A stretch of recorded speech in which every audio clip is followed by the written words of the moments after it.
Hey free-to-play gang, welcome back to another video. Let's take a look at Emma for this video and especially focusing a little bit more about Wonder Juice and the rest of how Emma works. Okay, so as always, let's start off with your abilities really quickly and then go into Ascensions and all that, right? So Bumping Bash attacks one enemy, 120% of attack, 30% chance of inflicting stun for one turn. So she already has a stun kit on her first skill. And as for her second skill, which is a passive, when Emma's teammates take a hit, 15% chance of launching a counter attack. If the teammate is Hengrye, counter attack chance increases to 100%.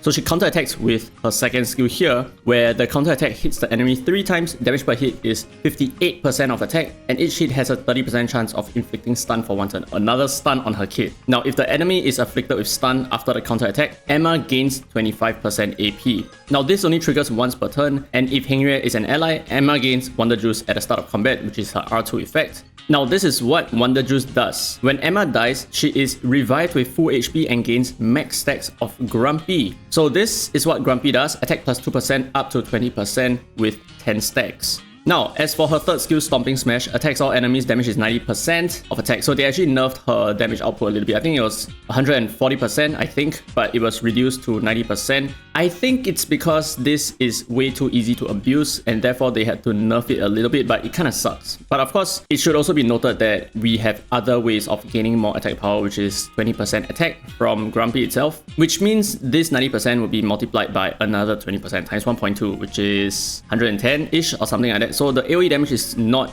horrible, it's not terrible, but it definitely isn't as good as before. In fact, it's less than 2/3 of what it used to be. Now, if an enemy is afflicted with stun, which is what her first and second skills can do, ignores 50% defense for more damage. Now, for every teammate who takes a hit, Emma gains 1 stack of Grumpy, and when she has 10 stacks of Grumpy, she will consume all of it, dispels all debuffs on her, and then performs a pursuit attack with Stomping Smash. So you understand that with Wonder Juice, if she dies, she is revived with full HP and gains max stacks on Grumpy. She's gonna instantly pursue with her third skill. This is why I say Stomping Smash is so easy to abuse, because there's so many other ways that you can use this third skill instead of just actively using it. So number 1, actively using it. Number 2, gaining 10 stacks of Grumpy. And number 3, when she revives, she's instantly going to use her third skill again. So there's many ways that she can use this skill to deal decent damage. Now another thing to take note of is, if you notice all of her skills, there isn't any kind of cooldown reductions or anything like that, or any kind of debuff increment or proc rate, right? Instead, everything is just damage related. So it is very easy to use her because when she is right off the bat, right, you can definitely use her. Her damage output is just not going to be as good, but she is not going to be one of those espers that you strictly need to invest skill points into, although it's kind of cheap because she is after all just an epic esper. Now finally, she has an attack lead by 24%. And let's take a look at the Ascensions which we missed the last time. So she starts off with flat attack, flat HP, 10% accuracy, 15% HP, and 20% attack. Pretty decent. Now as for her Divinity, I have her at D3. So what this does is when Grumpy reaches more than 5 stacks, Stomping Smashes final damage plus 15%. So this is going to further increase the damage output of her third skill, which is really nice because I think that's the main thing in her kit. Now let's take a look at how she works in practice, right? Let's say if you're up against some of these training enemies and if you die, how does the Wonder Juice take place and what's actually going to happen? Okay, so they attack Hengrye, which means we have a 100% chance of counter-attacking, right? And we also gain 1 stack of Grumpy for every time our ally gets hit. Okay, so unfortunately they all attack Hengrye, which means we didn't die. I wanted to showcase what happens when she dies. But anyway, we can use our third skill here with only 3 stacks of Grumpy, so we're not going to benefit from our Divinity just yet. And we got animation as well, very nice. Okay, so decent DPS, right? Okay, we got 4 stacks of Grumpy now. Okay, uh-oh, we're gonna die. Okay, we got 5 stacks of Grumpy, so now our third skill is supposed to hit harder. Oh, but we already used our skill, rip. Okay, so anyway, let's see what happens when we take a fatality, right? Alright, so we died and we instantly revive with an AoE attack that has max Grumpy stacks. So that's why you can see that the damage that we did was a lot stronger than the time where we actively used our third skill. Hey guys, if you take a look at the 2 screenshots that you can see on the screen, you'll notice that there is something very odd, which is her stronger hit, which is the revived hit with supposedly 10 Grumpy stacks, is dealing less damage to the win enemy in front. So what this means is she actually pursues, but she does not benefit from the 20% extra attack that Grumpy provides, because as you can see, the screenshot above, that reflects what happens when she has 3 Grumpy stacks, which is 6% extra DPS, but the one below is supposedly 10 grumpy stacks for 20% extra attack, but that is not the case at all. So what I suspect happens is when she gains 10 grumpy stacks, she pursues, but she loses the grumpy stacks before the pursuit concludes, so that she will not go into a perpetual pursuing action over and over and over again. So I think that's how they can mitigate that bug from happening, but with that actually reduces the total damage that your pursuits will do by, you know, like that 20% extra that we should have had. This is generally how she works, but one thing that you might be interested to know, which actually makes her a lot stronger, is that this is just the tip of the iceberg. We have not even considered her R6 effect over here.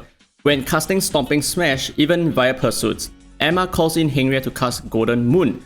So what that means is if Emma dies, she's actually going to instantly revive, gain 10 grumpy stacks, instantly use her third skill, and then that also calls Hengria to heal your entire team. So as soon as Emma dies, you're going to do AoE DPS, and at the same time your entire team is going to receive a very big team-wide heal. So that is definitely something that shouldn't be discarded, and that makes her a little bit more viable in PvP, I think. But the kind of sad thing right now is that the damage output of this skill has been reduced a lot, but of course, when I do get her on my main account, I'd like to test her at R6 and just see whether is she viable or not based on her damage output, because 90% is not very strong, but because we can abuse her Divinity, and as well as we have like stuff like Grumpy and damage ignoring, I think she has the potential to do pretty decent damage. Now, in terms of equipment choices, I'll say that she works with a lot of different builds in PvE, so you can run her with the Wind set, you can run her with the War set, you can also run her with the Tyranny set, which I think is very effective because she has multi-hits on her second skill and she has an AoE attack on her third skill. So you can either build her as a DPS Esper or a controller, both are equally good, even in PvP as well. So I think those two are pretty good. Either DPS or control,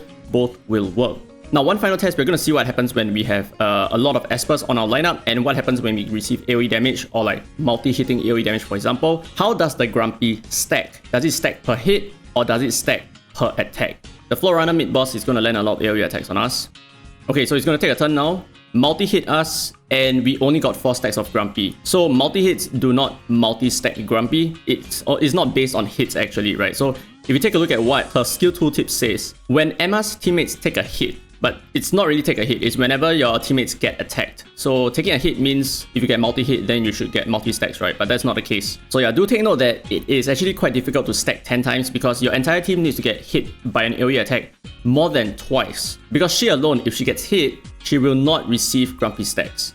So that's why we are only getting 4 per AoE attack and not 5. So that means that we are supposed to receive 3 AoE attacks or 2 AoE attacks and 2 single hits that isn't attacking Emma in order for her to pursue into her third skill. So that's kind of like a problem in my opinion. It's going to be very difficult for you to stack 10 stacks of Grumpy like that. So for the most part, I think the easiest way to abuse her special effect is using her Wonder Juice. So the moment she dies, if you build her really squishy, she's going to come back instantly, throw out her third skill like that. Oh, and you should also understand that her Grumpy stacks don't move from wave to wave. Neither would she retain her Grumpy stacks when she dies. I mean, the moment she dies, she's going to revive anyway. But if she dies and she somehow revived from other means, her Grumpy stacks will not maintain. Okay, so anyway, that is a really quick first look at Emma and what she's capable of. And I think she's actually quite interesting, quite exciting, and really good for new players. Potentially not as good as I would have thought for endgame PvP because of the damage nerf that she received. So she's not going to be able to counter cleaves instantly the moment she dies, right? It's not going to work that way. I don't think so. Anyway, that's it for this video. Hope you guys enjoyed it. If you did, don't forget to thumbs up. It really helps the channel, and subscribe for more Dislyte content. Now that said, this has been very free to play, and as always, I will see you in the next video.